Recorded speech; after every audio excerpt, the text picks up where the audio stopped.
اور ابھی آپ کو بتائیں کہ بین الاقوامی NGOs کے کام سے متعلق ادارے لاعلم ہیں۔ اقتصادی امور ڈویژن اور وزارت داخلہ کا ذمہ داری لینے سے انکار۔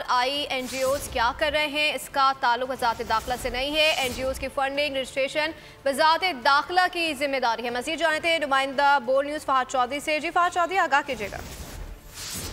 یہ سینٹ کی فنکشنل کمیٹی برائے کم ترقی یافتہ علاقوں کا اجلاس تھا، جس میں بین الاقوامی NGOs کی پاکستان میں سرگرمیوں کے حوالے سے جب بریفنگ مانگی گئی تو دو اہم وزارتیں جو ہیں وہ لا علم نکلیں۔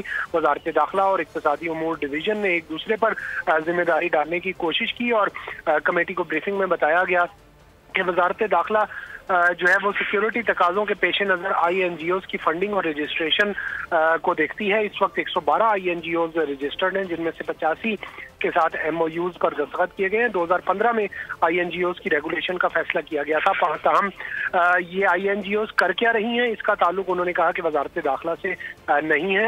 NGOs کی سرگرمیوں کی مانیٹرنگ اقتصادی امور ڈویژن کی ذمہ داری ہے، تاہم اقتصادی امور نے بھی یہ ذمہ داری لینے سے انکار کر دیا، اور یہ طے نہیں ہو پایا کہ NGOs کی مانیٹرنگ کس نے کرنی ہے۔ کمیٹی نے گزشتہ 10 سال کی جو پرفارمنس ہے NGOs کی پاکستان میں، جو منصوبے جن پر کام کیے گئے، ان کی تمام سب تفصیلات طلب کر لی ہیں۔